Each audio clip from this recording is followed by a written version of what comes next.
National education policy. That your which policy?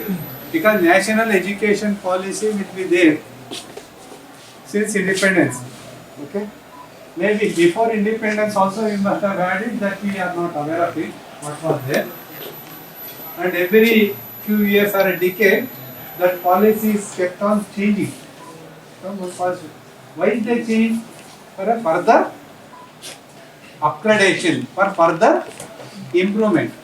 So in the similar fashion, now the government has thought the existing policies are more lacunas, and we wanted to go for upgraded ones, so that the students will have a better knowledge on that. What angles it will be better knowledge in the presentation will come across. So today's presentation is about NEP 2020. Okay. The implementation of this is started across India right now, and that NEP education, even in higher education, we have started in Karnataka in the last year itself. Okay. But the scheme, when compared to the previous academic year, is further changed this year. Okay. To enhance, because when we started new things, all of a sudden everything cannot be implemented or everything cannot be understood in the right spirit. Okay, there will be lacunas. So what they do, they will modify it, they upgrade it.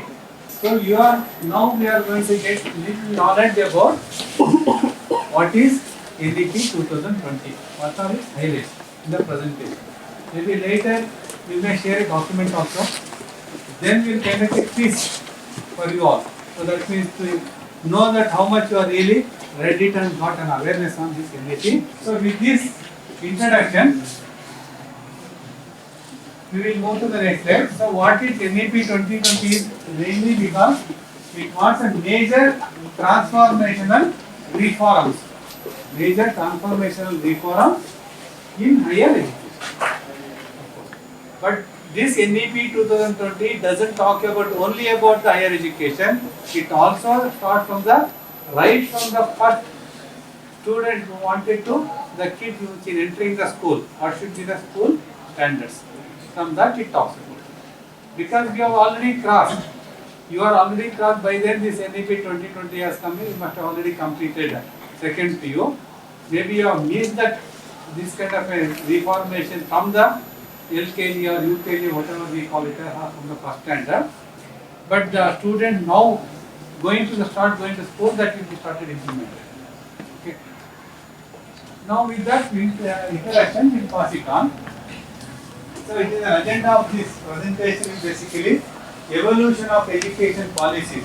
So that means over the years, in which all years we have transformed our education system, what policies have come across.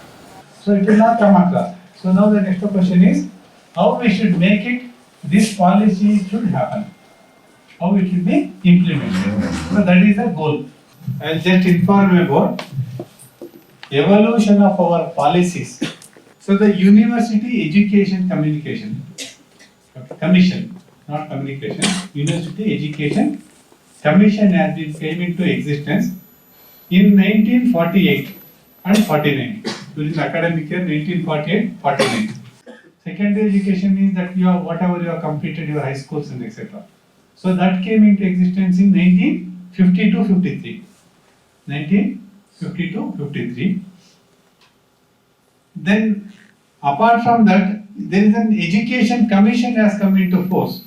So that means both higher education, universities and the secondary education all been covered there. That is in 1964 to 66. Under one man's commission, Dr. D.S. Kothari.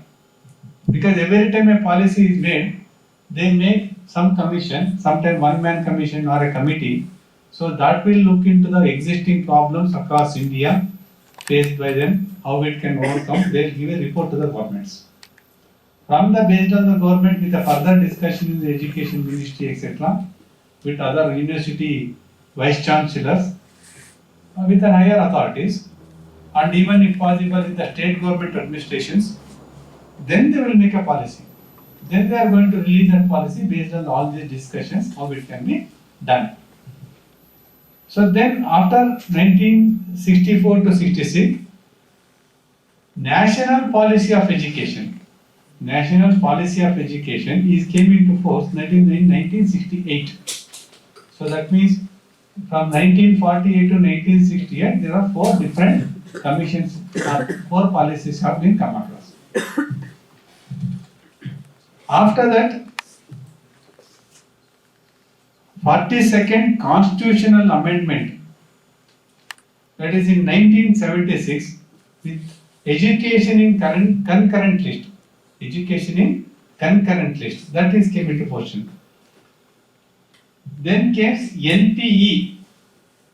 Now we have NEP, that is NPE, that is National Policy of Education. That is in 1986.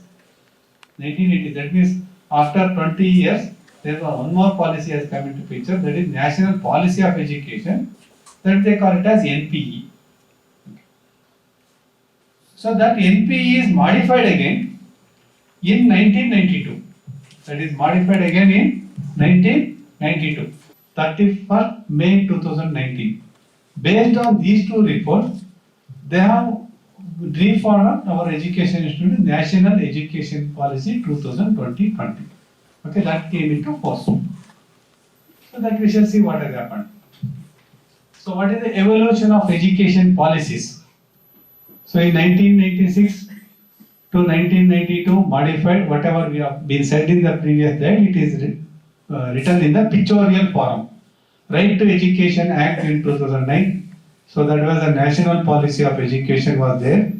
The main agenda in those policies was access and equity, availability and fairness. So that means everybody should get an education and that should be equally accessible by across all communities, independent of whether it is poor or rich, or they are staying in the urban area, rural area, remote areas or hilly areas or whatever it is. That was a policy. So that means that is that time. Then from 29 July 2020, NEP came into existence.